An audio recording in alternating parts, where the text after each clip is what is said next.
মধ্যে ঠক ঠক করে যখন গোটা বাংলা কাঁপছে, এর মধ্যে 85 ঊর্ধ্ব থেকে শুরু করে একাধিক অশীতিপর বৃদ্ধ বৃদ্ধারা তারা রীতিমতো আসছেন হাতে একাধিক নথি নিয়ে, অপেক্ষা করছেন। শুধু তাই নয়, কমিশন এবার বলছে, তারা আগেই জানিয়েছিল যে এই 85 ঊর্ধ্ব ব্যক্তিদের অন্তত হিয়ারিং এ যাতে আসতে না হয়, তার জন্য অন্তত বাড়ি বাড়ি গিয়ে কমিশন সিদ্ধান্ত নিয়েছে, সেক্ষেত্রে তারা গোটা বিষয়টি দেখবে। কিন্তু এই গোটা বিষয়ে দৃষ্টি আকর্ষণের জন্য তৃণমূলের একটি প্রতিনিধি দল আজকে কিন্তু কমিশনের দ্বারস্থ হতে চলেছে।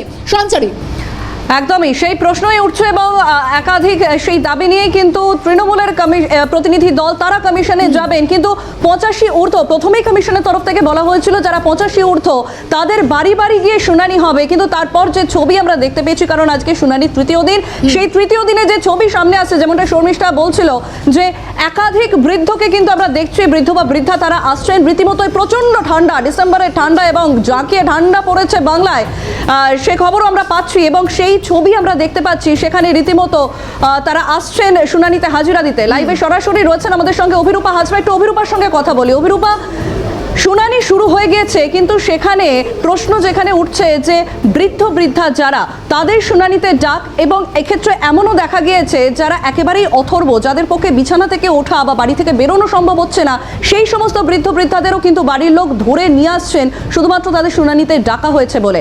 এ বিষয়ে কমিশনের তরফ থেকে কি জানা হচ্ছে?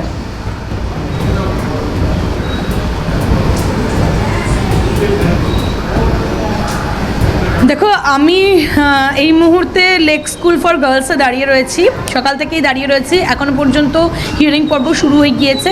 এখনও পর্যন্ত যারা যারা ঢুকলেন তাদের বেশিরভাগই বয়স্ক, হাঁটতে পারছেন না।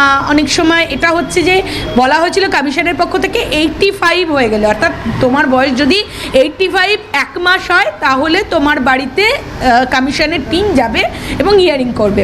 কিন্তু তোমার বয়স যদি 84 বছর 12 মাস হয় বা 84 বছর 11 মাসে তুমি চলো, তাহলে তোমাকে এই হিয়ারিংয়ে প্রসেসে আসতে হবে। আমি একটু জিজ্ঞেস করবো, জেঠিমা আপনাকে কি হিয়ারিংয়ে ডেকেছে? হ্যাঁ। আপনার বয়স কীরকম যদি আপনি একটু বলেন? 65। অসুস্থতা নিয়ে তো আসেন আপনারা, অনেক সমস্যা রয়েছে নিশ্চয়ই। তাতে কি মনে হয় যে এত অসুস্থতা নিয়ে কি এই এত ঠান্ডায় আপনি এরকম জড়িয়ে জবুতবু হয়ে এসেছেন? কি করব বলুন, ডাক পড়েছে।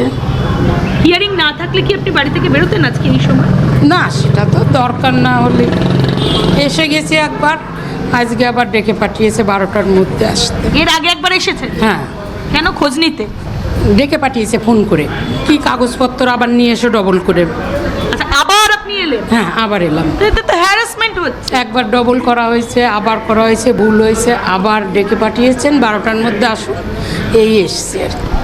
কমিশনের নিয়ম রয়েছে 85 বছরের ঊর্ধ্বে হলে, মানে 85 বছর 1 মাস বয়স বা 85 বছর 1 দিন বয়স হলেও তার বাড়িতে যাবে কমিশন, কিন্তু 85 বছরের আগে হলে তার বাড়িতে কমিশন যাবে না। তাই এই বয়স্ক লোকেরাও এই ঠান্ডার মধ্যে তারা আসছেন, শাল সোয়েটার গায়ে দিয়ে কষ্ট করে আসছেন, একদিন আসছেন, দুদিন আসছেন, এরকম হাজার লোক আছে। এরকম আমি এই মুহূর্তে দাঁড়িয়ে দেখছি প্রচুর মানুষ আসছেন যিনি নিজে হাঁটতে পারছেন না, হেল্পিং হ্যান্ড নিয়ে এসেছেন তাকে হাঁটিয়ে ভেতরে নেবার জন্য। এরকম অনেক সমস্যার সম্মুখীন হচ্ছেন সাধারণ মানুষ সমস্যার সম্মুখীন হচ্ছেন। অনেকে প্রেগনেন্ট উমেনরা রয়েছেন, যারা আর্লি স্টেজে রয়েছেন বা অ্যাডভান্স স্টেজে রয়েছেন, তাদেরও বাড়ি থেকে বেরোনো অসুবিধে, কিন্তু তারপরেও তারা আসছেন শুধুমাত্র হিয়ারিংয়ের জন্য। তো সুতরাং একাধিক অভিযোগ জমা পড়ছে। গতকালও অভিযোগ শুনেই কমিশন আবারও নির্দেশিকা দিয়েছে বিএলও এবং ইআরওদের যে 85 ঊর্ধ্ব বয়স হলেই তাদের বাড়ি বাড়ি যাবে কমিশন এবং টিম গিয়ে তাদের হিয়ারিং করে আসবে।